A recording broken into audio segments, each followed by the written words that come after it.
Sahih al-Bukhari, Hadith 48 to 58, Book 2, Belief, and this is last part of this chapter, and it includes Hadith number 41 and 51, 41 to 51 of this chapter. Hadith 41. Narrated Abdullah, the Prophet ﷺ said, abusing a Muslim is fusk and evil doing, and killing him is kufr, disbelief.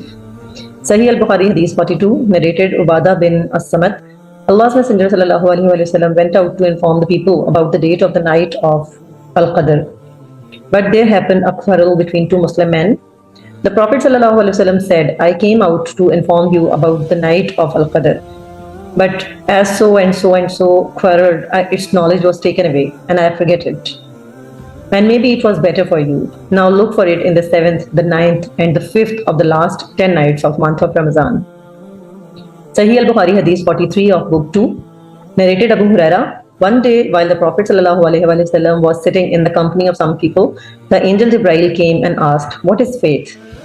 Allah's Messenger ﷺ replied, faith is to believe in Allah, His angels, the meeting with Him, His apostles, and to believe in resurrection.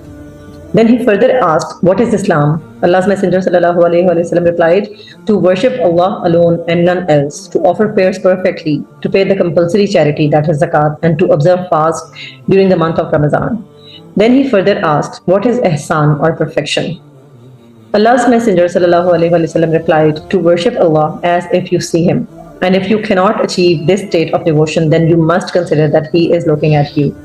Then he further asked, when will be the hour established? Allah's Messenger ﷺ replied, the answerer has no better knowledge than the questioner, but I will inform you about its portents. Number 1, when a slave or the lady gives birth to her master. When the shepherds of the black camels start boosting and competing with others in the construction of higher buildings, and the hour is one of 5 things which nobody knows except Allah. The Prophet ﷺ then recited, verily with Allah alone has the knowledge of the hour. Then that man or Jibreel left, and the Prophet ﷺ asked his companions to call him back, but they couldn't see him. Then the Prophet ﷺ said, that was Jibreel who came to teach the people their religion. Abu Abdullah said, the Prophet, considered all that as a part of faith. Hadith 44 of chapter 2. Narrated Abdullah ibn Abbas. I was informed by Abu Sufyan that Hercle said to him, I asked you whether they means the followers of Muhammad ﷺ were increasing or decreasing. You replied they were increasing. And in fact, this is the way of true faith till it is complete in all aspects. I further asked you whether there was anybody who, after embracing the Prophet's religion, means Islam, became displeased and discarded it. You replied in the negative, and in fact, this is the sign of a true faith. When its delight enters the heart and mixes with them completely, nobody can be displeased with it. Sahih al-Bukhari, Hadith 45 of Book 2, Belief. Narrated An-Numan bin Bashir. I heard Allah's Messenger ﷺ saying, both legal and illegal things are evident, but in between them there are doubtful or suspicious things, and most of the people have no knowledge about them.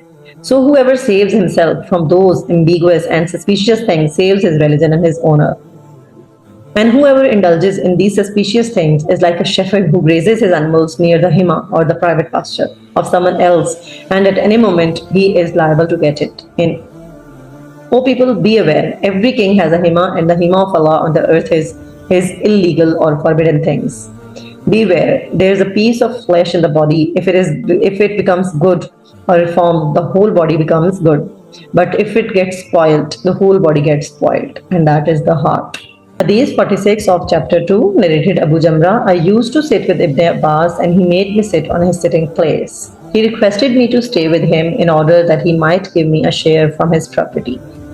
So I stayed with him for 2 months. Once he told me that when the delegation of the tribe of Abdul Qais came to the Prophet ﷺ, the Prophet ﷺ asked them, who are the people that is you, or who are the delegate? They replied, we are from the tribe of Rabia. Then the Prophet ﷺ said to them, welcome, O people, or the delegation of Abdul Qais. Neither will you have disgrace, nor will you regret it. They said, O Allah's Messenger, sallallahu alaihi wasallam, we cannot come to you except in the sacred month. And there is the infidel tribe of Mudar intervening between you and us.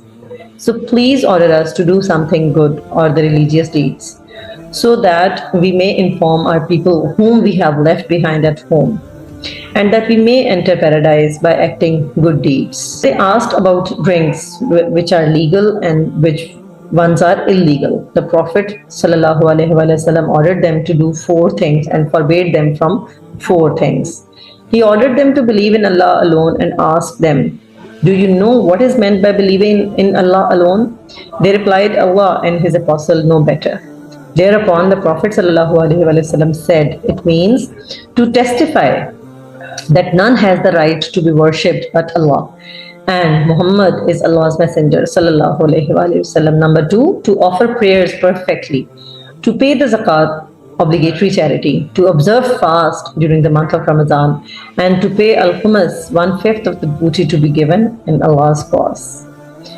Then he forbade them from 4 things, namely Hantam, Duba, Nakir, and Muzaffat or Muqayyir. These were the names of pots in which alcoholic drinks were prepared. The Prophet ﷺ mentioned the container of wine, and he meant the wine itself. The Prophet ﷺ further said to them, memorize them, means these instructions, and convey to the people whom you have left at home. Hadith 47 of chapter 2, Belief, narrated Umar bin al-Khattab. Allah's Messenger ﷺ said, the reward of deeds depends upon the intention, and every person will get the reward accordingly what he has intended. So whoever immigrated for Allah and His Apostle, then his immigration was for Allah and His Apostle. And whoever immigrated for worldly benefits or for a woman to marry, his immigration was for what he immigrated for. Sahih al-Bukhari Hadith 48, narrated Abu Masud, the Prophet ﷺ said, if a man spends on his family with the intention of having a reward from Allah, sincerely for Allah's sake, then it is a kind of almsgiving in the reward for him. Sahih al-Bukhari Hadith 49 of chapter 2, Belief, narrated Saad bin Abi Waqqas. Allah's Messenger ﷺ said, you will be rewarded for what you spend for Allah's sake, even if it were a morsel or lukma which you put in your wife's mouth. Hadith 50 of chapter 2, Belief, narrated Jarir bin Abdullah. I gave the pledge of allegiance to Allah's Messenger ﷺ for the following: offer prayers perfectly, pay the zakat, obligatory charity, and be sincere and true to every Muslim. Sahih al-Bukhari Hadith 51 of chapter 2, narrated Ziyad bin Ilaqa. I heard Jarir bin Abdullah praising Allah on the day when Al-Mughira bin Shuba died. He, means Jarir, got up on the pulpit and thanked and praised Allah and said, be afraid of Allah alone, who has none along with Him to be worshipped. You should be calm and quiet till the new chief comes to you, and he will come to you soon. Ask Allah's forgiveness for your late chief, because he himself loved to forgive others. Jarir added, Amma Badu, now then. I went to the Prophet and said, I give my pledge or promise of allegiance to you for Islam. The Prophet ﷺ conditioned my pledge for me to be sincere and true to every Muslim, so I gave my pledge to him for this. By the Lord of this mosque, I am sincere and true to you, that is, Muslims. Then Jarir asked for Allah's forgiveness and came down from the pulpit. This is the last hadith of this chapter. Jazakallahu khairan.